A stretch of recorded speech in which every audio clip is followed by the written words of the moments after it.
नाज़रीन अवामी न्यूज़ में खबरें सिलसिलो जारी है। इन वक्त छाछरो में खबर ॾींदा आहियूं। छाछरो लगोट कानकियो में रोलू चितन कुतन एक ॾींहं में गरीब गोठाणनि जूं 20 बकरियुनि खे ॾाड़े मारे छॾियो। मासूम ॿारड़ा रोलू कुतन जे खौफ़ सबबि घरनि खां ॿाहिरि नथा निकिरी सघनि। गोठाणनि जो मासूम ॿारनि समेत एचजीआई मुज़ाहिरो गोठाणनि अवामी न्यूज़ सां ॻाल्हाईंदे चयो आहे त कुत्ता मार मुहिम तमाम सिलो सुस्त रवई असां हाली हिकु बार जेको आहे सो कुत्ता मारण वारा यूनियन काउंसिल जे तरफ़ां आया ऐं कुत्ता गोठाणनि न मारण ॾिना।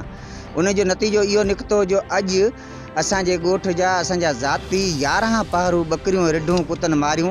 कल्ह 3 पहरू मारियूं ऐं जॾहिं अॼु असीं ॻोठाणा गॾिजी वियासीं कुतनि जे मालिकनि जे घर ते पहुतासीं त उते ॻोठाणा खंगार जा पुट जेके मजनो साबिक़ मेंबर ऐं भीमोमल पुलिस वारो उन्हनि चयो त कुत्ता असांजा पंहिंजा न, असांजो ज़ाती मसइलो, असां मारियूं या न मारियूं, तव्हां छो था मारियो। ठीक है, यूनियन काउंसिल वारा त कोन था मारीन, असां पंहिंजी मदद पाण तहत लठूं धोखा हणी मारण चाहियासीं थे, पर उहे बि धणियुनि मारण कोन ॾिना।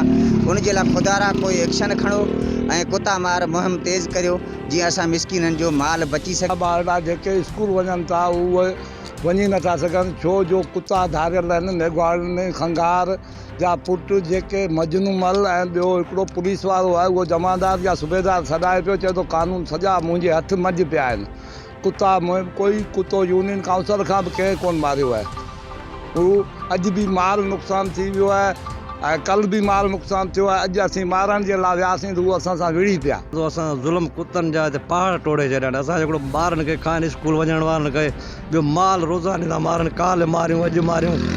न केरु असां वटि आयो आहे। कुत्ता जेके माल मारे विया आहिनि, अॼु बि 11 नंग मारे विया आहिनि, टियों ॾींहुं 3 पहरू मारे विया।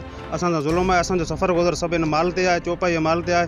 कुत्ता मुहिम नथी थी, असां न केरु आयो आहे, न केरु वरी असां करे थो। असां पाण जे कंदा आहियूं त जेके कुतनि जा मालिक आहिनि उहे असां सां जहिड़ा कंदा आहिनि त असांजे पंहिंजा कुत्ता आहिनि, जंहिंमें भीमू जेको जमानदार आहे उहो सूबेदार जा पावर ॾेखारे थो, चए तो कानून सब मूं वटि आहिनि। मज़ीद खबरों और तफसीलात के लिए विजिट करें हमारी वेबसाइट www.awamiNewsHD.com।